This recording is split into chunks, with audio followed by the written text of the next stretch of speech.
Hello दोस्तों, आप देख रहे हैं दक्ष ट्यूटोरियल्स। आज हम करने वाले हैं बायोटेक्नोलॉजी प्रिंसिपल्स एंड प्रोसेसेस का सेकंड पार्ट। फर्स्ट पार्ट के अंदर आपने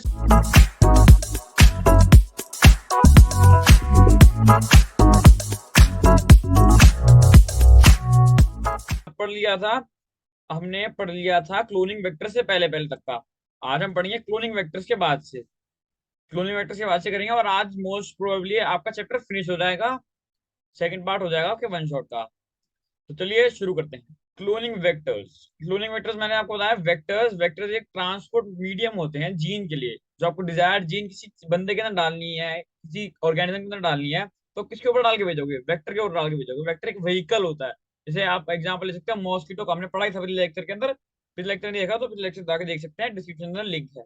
हाँ, सबसे पहले यहाँ पर प्लाज्मिड्स प्लाज्मिड्स एंड बैक्टीरियोफाजी सबसे कॉमन कॉमन क्लोनिंग प्लाज्मिड्स होते हैं, वेक्टर्स होते हैं। उनको बारे में बताया हुआ है। उनको थोड़ा सा वो बताया हुआ है, क्या कहते हैं, डिफरेंशिएशन आप कह सकते हो। Bacteriophages because of their high number per cell have very high copy numbers of their genome within the bacterial cells. Some plasmids, whereas यहाँ देखो इसने बोला कि बैक्टीरियोफाइजिस के अंदर हाई नंबर होता है पर सेल के अंदर। तो आपने जो चीज जो अपने सेल डालनी है, जो जीन डालनी है, वो भी हाई नंबर में आ जाएगी उस सेल के अंदर। लेकिन some plasmids may have only one or two copies per cell, whereas others may have others may have 15 to 100 copies per cell। ठीक है, मतलब प्लाज्मिड क्या कह रहा है, प्लाज्मिड कम ही होते हैं। प्लाज्मिड आपके होते हैं थोड़े बहुत, एक दो ही होते हैं पर सेल। किसी किसी सेल के अंदर 15 से 100 हो गए, तो जिसके अंदर जो कम जीन चाहिए, जो कम जीन देनी है, उसके अंदर आप वो डाल सकते हो अपना क्या, प्लाज्मिड में अटैच करके डाल सकते हो ऑर्गेनिज्म के अंदर, सेल के अंदर। फिर आप चलेंगे, फिर देखो यहाँ पे ये चीज लिखी हुई है। कहाँ गया? If we are able to link an alien piece of DNA with bacteriophage or plasmid DNA, we can multiply its numbers equal to the copy number of plasmid or bacteriophage। ठीक है जी। अब उन्होंने बताया वेक्टर्स के features क्या होते हैं। Vectors के फीचर्स पढ़ेंगे हम आगे। यहाँ पे छोटे छोटे मतलब ब्रॉडली लिखे हुए उन्होंने। Foreign DNA, easy linking of foreign DNA and your selection of recombinants from non recombinants. Recombinants non recombinants मतलब थोड़े जो वेक्टर्स होते हैं वो रिकॉम्बिनेंट बनाते हैं, और थोड़े जो नहीं होते वो नहीं बना पाते हैं, तो उनको नॉन रिकॉम्बिनेंट्स बोलते हैं। मतलब वो आप कह सकते हो उनका डिजायर्ड जीन नहीं आ पाए, वो वापस लिंक हो गया आपस में ही, वो वापस लिंक हो गया खुद से ही, तो इसलिए उनको नॉन रिकॉम्बिनेंट्स कह दिया। मतलब वो आपके डिजायर्ड जीन्स नहीं दिखा पाएंगे। आगे चलते हैं, ये देखें यहाँ पे फीचर्स लिखे हुए हैं। The following are the features that are required to facilitate into a vector. Original replication तो मोस्ट इंपोर्टेंट थिंग तो होनी चाहिए प्लाज्मिड के अंदर, वेक्टर के अंदर, बैक्टीरियोफाज के अंदर। क्यों? क्योंकि यहीं से तो रेप्लिकेशन स्टार्ट होगी, यहीं पे तो आगे बोलेंगे जो आपकी चीजें हैं। ये देखिए, this is a sequence from where replication starts, and any piece of DNA when linked to this sequence can be made rep, can be made to replicate within the host cells. This sequence is also responsible for controlling the number of linked DNA। ये इससे आप जितने भी, ये ज्यादा जितना होगा वही आपका डिटरमाइन करेगा कि कितने लिंक डीएनए आएंगे। और वो ऊपर वाली बात मैंने बता दी आपको। और किसी को अगर ज्यादा कॉपी नंबर चाहिए तो उसको ज्यादा ही ओरिजिन साइड देनी पड़ेगी, उसी के हिसाब से ओरिजिन साइड देनी पड़ेगी जो ज्यादा कॉपी नंबर सपोर्ट करती हो। फिर चलते हैं सेलेक्टिव मार्कर्स के अंदर। सेलेक्टिव मार्कर्स जो होते हैं वो आपको बता, वो रिकॉम्बिनेंट और non recombinant transformants non transformants में से डिस्टिंग्विश करते हैं। ट्रांसफॉर्मेशन मैंने आपको बताया था, transformation is a process through which a piece of DNA is introduced in a host bacterium. मैंने आपको बताया था कि ट्रांसफर ट्रांसफर उस डीएनए को ट्रांसफर करने को ट्रांसफॉर्मेशन कहते हैं। तो जो ट्रांसफॉर्म हो गया, ट्रांसफॉर्मेशन जिसकी हो गई उसको ट्रांसफॉर्मेंट कह देंगे, जो नहीं हो पाया उसको नॉन ट्रांसफॉर्मेंट कह देंगे। ठीक है। तो सिलेक्टिव मार्कर्स जो होते हैं वो बताएंगे आपको कि हुई या नहीं हुई। कैसे बताएंगे?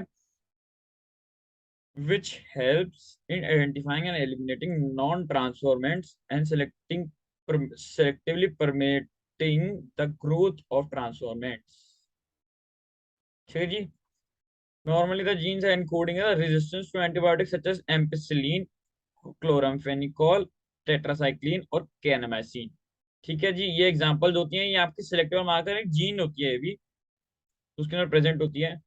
अगर ये थोड़ा सा आगे पढ़ेंगे आप वैसे तो, लेकिन क्या होता है जी, आप जो सिलेक्टिव मार्कर है एक जीन है। ठीक है जी, ऐसे एक जीन है आपकी, एक जीन है, ये मैं आपको बना के अगर दिखा पाऊँ, यहाँ पे एक कोई जीन है। ठीक है जी। तो यहाँ पे एक दूसरी जीन आई, उसने कट मार दिया, दूसरी जीन आके यहाँ लग गई, तो ये जो जीन थी वो इनएक्टिव हो जाएगी। इसको कहेंगे इंसर्शनल इनएक्टिवेशन। ये आप पढ़ेंगे अभी नेक्स्ट पेज पर ही है। ठीक है। फिर तीसरी चीज आती है कि क्लोनिंग साइट्स। क्लोनिंग साइट जैसे कि कहाँ पे लगेंगे, जैसे इसके अंदर एग्जाम्पल है PVU, PST, ROP। ROP वैसे वो नहीं है, क्लोनिंग साइट नहीं है। PVU सेकेंड, ये सारी चीजें हैं। तो अगर हम चलें cloning sites in order to link alien DNA, the vector needs to have very few, preferably single recognition sites for the commonly used restriction enzymes। अब रिस्ट्रिक्शन एंजाइम्स के लिए भी कोई थी आपको रिकॉग्निशन साइट्स होती हैं, तो उस रिकॉग्निशन साइट्स को क्लोनिंग साइट्स कहते हैं। और एनसीईआरटी यहाँ पे लिखता है कि रिकॉग्निशन साइट आपकी वेरी फ्यू होनी चाहिए, और यहाँ तक कि कम होनी चाहिए एक पर्टिकुलरली रिस्ट्रिक्शन एंजाइम्स यूज करने के लिए, क्योंकि ज्यादा होगी तो पता नहीं कितने सारे कट लग जाएंगे। तो एक रिस्ट्रिक्शन एंजाइम के लिए एक रिकॉग्निशन साइट होनी चाहिए, जो यहाँ आके कट करे, जो यहाँ आके कट करे और लगा दे अपना जी। ऐसा ना हो ना कि ऐसे यहाँ पे भी है ये सेम चीज, ये भी सेम चीज, ये भी सेम चीज, तो सारे कितने सारे कट लग जाएंगे ऐसे तो इसलिए एक ही प्रेफरेबली, ये क्वेश्चन बहुत इंपॉर्टेंट है, ये याद कर लेना है, आता है ये।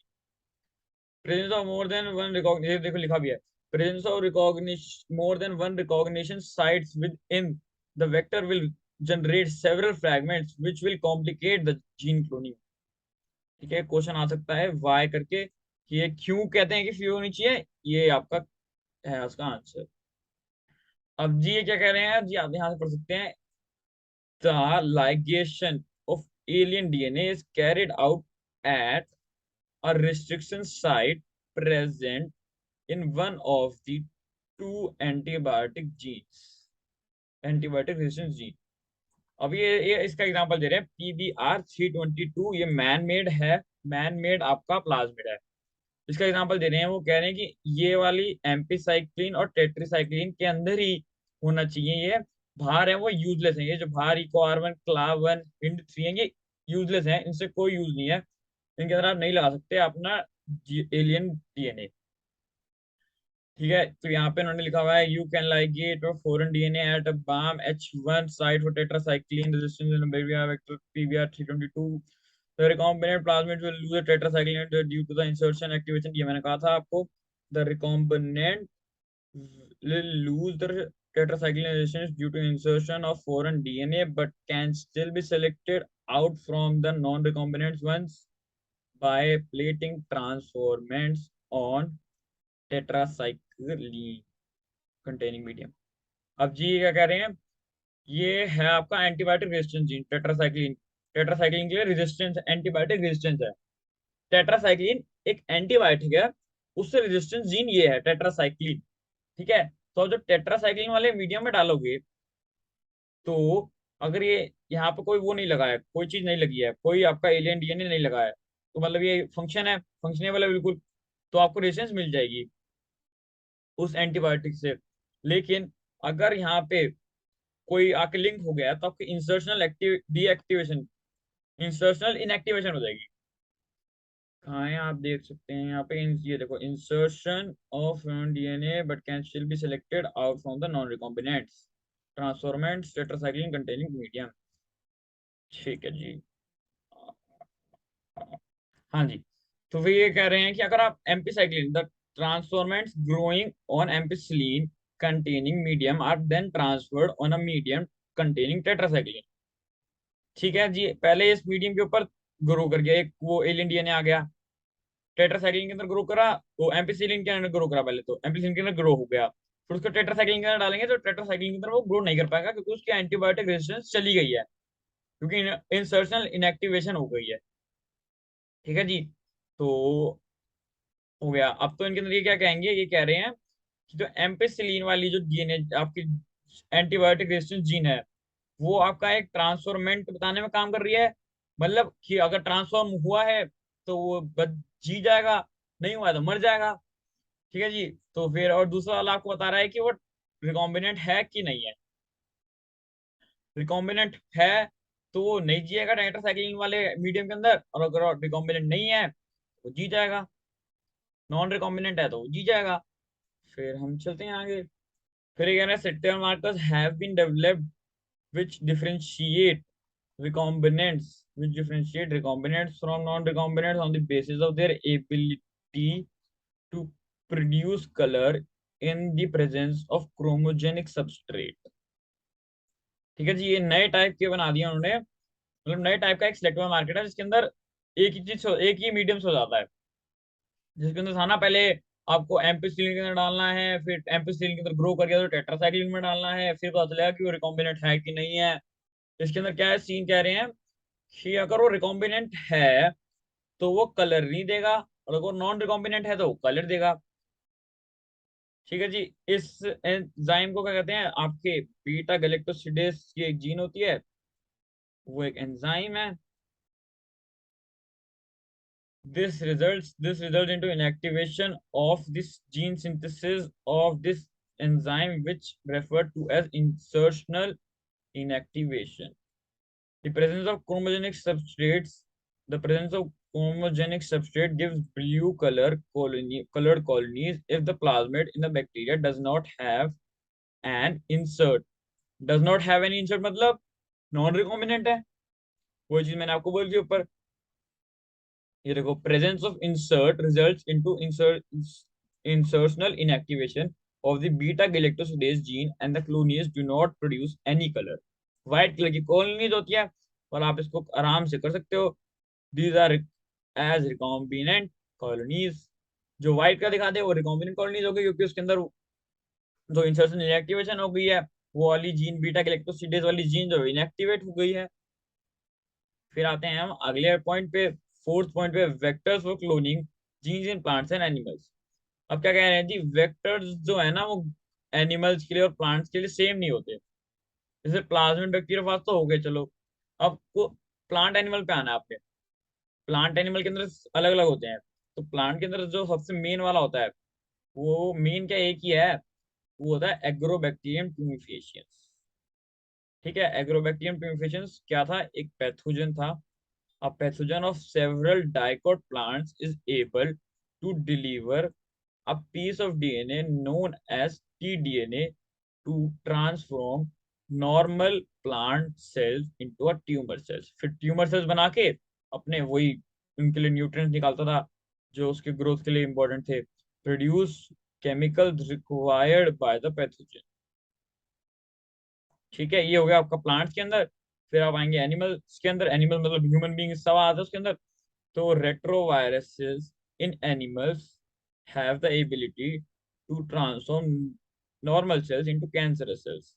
जो इनका कैंसर हटा कोई कैंसर वाले डीपैथोजेनाइज करके पैथोजन निकाल के वो यूज कर लेते थे प्लांट के अंदर भी, और कैंसरस जो रेट्रोवायरस होता है एनिमल्स के अंदर भी। अब आप देख रहे हो इसके अंदर कि क्या जो एग्रोबैक्टीरियम ट्यूमिफेशन है, उसके अंदर जो वो पैथोजन है, वो जो पैथोजन है, उसको भगवान ने ऊपर से शक्ति रखी है एक डीएनए डालने की। उसको कुछ करना ही नहीं है, उसके अंदर होता ही है पहले से टीडीएनए। उसके अंदर पहले से टीडीएनए होता है वाला, बस वो जाके वहां डाल देता है। तो अब इन्होंने साइंटिस्टों ने क्या बोला, ये टीडीएनए हटा देते हैं और अपना डीएनए डाल देंगे अंदर, अपना जीन डीएनए जो चाहिए होगी। तो ये सीन उन्होंने रेट्रोवायरस में भी कर दिया कि वो कैंसरस सेल थी, कैंसरस सेल बना देती थी, इसलिए कर दिया। ये देखो, the normal inducing TI plasmid of agrobacterium tumefaciens has now been modified into a cloning vector which is no more pathogenic to the plants, but it is still able to use the mechanisms to deliver genes of our interest into a variety of plants। ठीक है जी। Same applied to आपका ये देखो retrovirus. Retrovirus is also disarmed and are non used now used to deliver desirable genes into animal cells। हो गया जी। अब तो उसको थोड़ा सा कॉम्पिटेंट बनाना पड़ता है। कॉम्पिटेंट बनाने के बहुत टाइप्स होते हैं।